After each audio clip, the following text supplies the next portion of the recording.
back to the USS Greeneville Rising.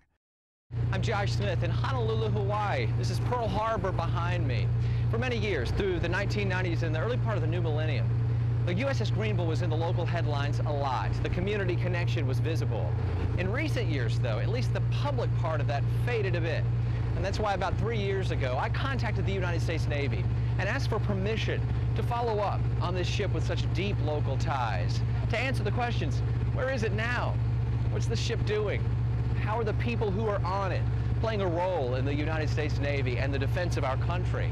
After 3 years of a lot of work and a lot of waiting, we're here.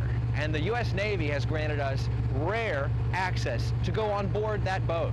Right now I'm on a boat that's taking us to the USS Greeneville, where we are going to spend the next 2 days for the most part, living with the crew and watching them on what is truly a classified mission.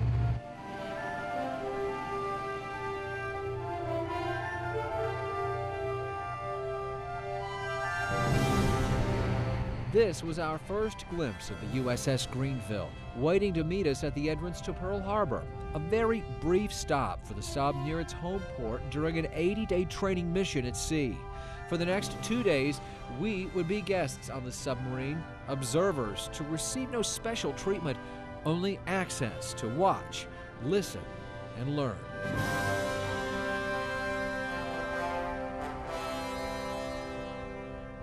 As our transport boat reached the submarine, we were met by the captain, A.C. Carullo, on the ship's bridge, his senior staff posted on top of the submarine.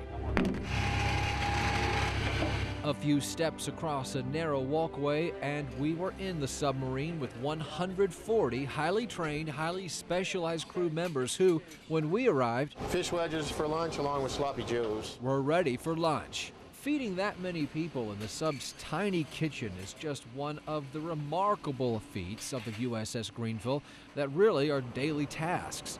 More on how they do it later.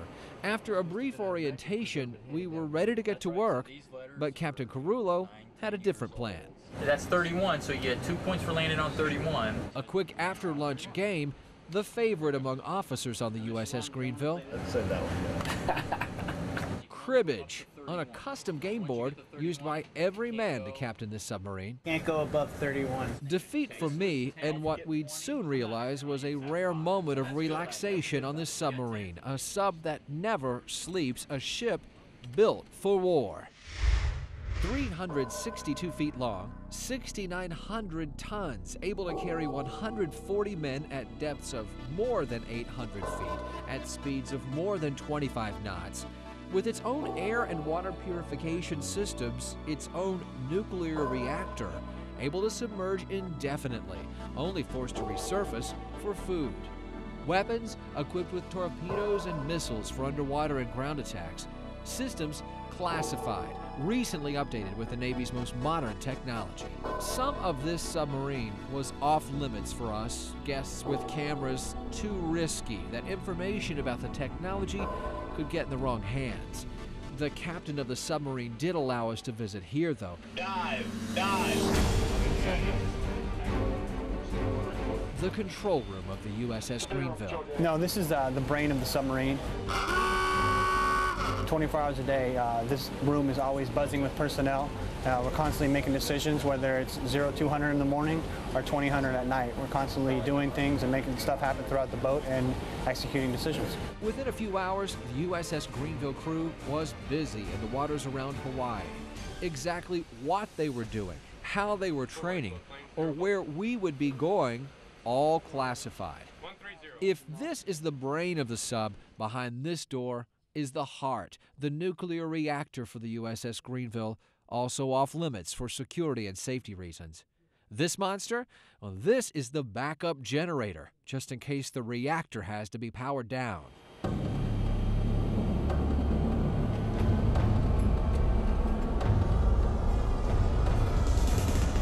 Clear, forward, starboard! On the bottom of 3 levels, the firepower of this boat, torpedoes for sub to ship combat, Tomahawk missiles for targeted attacks on land.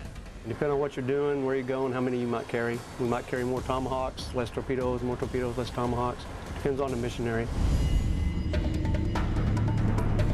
Senior Chief Bill Collins is the main man in the torpedo room. Down here, we're always busy. We have reload parties. We'll have 2 teams down there doing both sides of the torpedo room. Rig to pivot. Whatever the captain or control calls down, says he wants in the tubes, that's what we load. Lower inboard, outboard securing pins. If we're doing anti-submarine or surface, we'll always have these in, and we'll just go out and hunt them and we'll shoot them. Once we launch it, then our job is complete. We get ready to launch another one.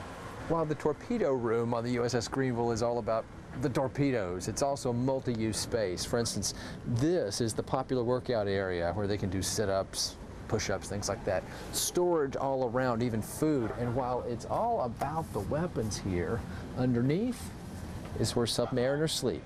At first, it was an ironic thing to witness, men resting, relishing a few brief moments of downtime in a room built to carry devastating military might, a room the captain says he hopes he never has to call into battle. We're here to defend freedom and democracy around the world, and we say that creed a lot as a crew, and I think we all you know, take that inside, and it helps us understand what we're out here doing. This is the boss of the boat, Captain A.C. Carullo, new on the job, in charge of an almost brand new crew. He's the 10th captain to command the USS Greeneville. We're bringing that ship back to life, and we're also bringing the crew back to life, learning all our jobs and our tasks to be able to take the ship on deployment. One of the men trying hard to learn his job on this boat, Zachary Patterson. Like many on the USS Greeneville, we found him working to earn his fish, as they call it, his dolphins. A pin, simply put, but it's more than that. The significance of having your dolphins is that you're able to fight a casualty, that you can respond to any situation in the appropriate manner. Getting qualified is not something you have a year to do. It's more like months. It's a difficult process. It's probably the most arduous qualification that the Navy has. Everywhere on the sub, men in training, men working, sometimes in the most challenging situations. And that's where we found Jeremiah Ruber making his rounds, checking the systems in a room just off the sub's control, anxious to talk to us about his new bride. She understands that it's my job, that, you know, I go out there and I defend our nation, our stars and stripes. And the profound reasons he joined the Navy. It's personal for you. It is very personal for me, sir. It's defending this flag is something that every male in my family has done since my great-grandfather. They've all been part of the armed services. Personal pride that sustains these men. Give me some rag time. Through the rigors of daily life on a nuclear attack sub, where creature comforts are few. Coming up, living under the sea on a sub built for battle. But first, when the USS Greeneville Rising continues. And now, back to the USS Greeneville Rising, brought to you by Phil Bachman Honda and Phil Bachman Toyota.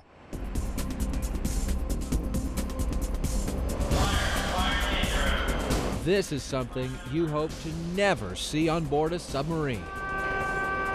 Fire means oxygen lost. Not good when you're in a metal tube deep in the sea.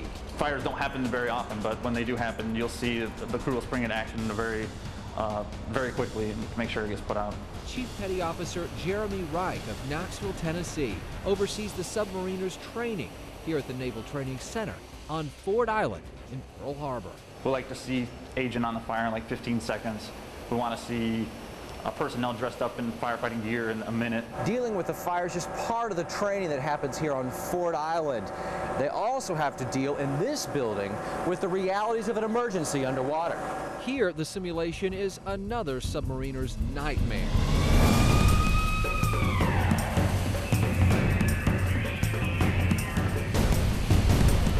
A sub taking on water, and fast. Their mission in this simulation: find the source of the water and cut it off before it's too late. Through a thick glass, trainers watch and critique making sure every trainee is ready to handle every conceivable situation. On board a submarine, only like 1/3 of the crew is actually up and awake. So you have to, in order to get sleep, you have to make sure that the guys that are up know what they're doing. Because it's highly likely you'll be called on to do just about every job on a sub at some point in your career. Take, for instance, these cooks. Every day we have to break out the food that we're going to consume in the following day. They're also the sub's main divers, highly trained for water rescue. Oh, stop bolt. And get this, 23-year-old Alan Williford is also one of the point people in the weapons handling room when it's time to launch torpedoes or missiles. You gotta get qualified for different watches, and that way you can stand them. Help everybody else out so they ain't gotta do as much of time doing it. That way you can fill in some of their spot. 19-year-old Caleb Hatmaker knows this. He's new on the USS Greeneville, far from his home in Lake City, Tennessee, not far from Greene County. At this point in his training, the focus is simple: learn how to drive the sub. All throughout the boat, we're constantly training. You're always training your relief, because the guy today that was a seaman today that just arrived, 1 year from now, he's possibly a system expert, and he's training the next guy. So in the submarine force, we always constantly train, especially aboard USS Greeneville. For the leaders of this sub, the technology, of course, is important. But they're quick to share that machines aren't what determines success on board the USS Greeneville. As complex and as intricate as the ship is, building the team is the harder part, and that's where the crew and the leadership come into play. A gathering of the crew while we were on board to witness a big moment for one crew member. Remember Zachary Pedersen? I hereby certify that he is qualified in submarines, given this 13th day of January 2010 on board USS Greeneville, SSN 772. Signed, Commander A.C. Carullo, Commanding Officer, USS Greeneville. Pedersen finally got his fish. These dolphins represent a commitment, and those dolphins are our dolphins. Those are our commitment to him, right? So when he wears those are our dolphins. When I wear these dolphins, that's my commitment to you. It's definitely a turning point in your career. When you get your dolphins, you've shown the crew and you've proven to yourself that you have what it takes to make it in a submarine crew. So, at least for me, I think it's huge. While the USS Greeneville is primarily an attack sub, it is also home to about 140 men. That's why a full 1/3 of this ship is taken up with what's called berthing space. And a lot of that is right behind this door. Coming up. You do get used to the space. Life at sea. Or the lack thereof. That's when the USS Greeneville Rising continues.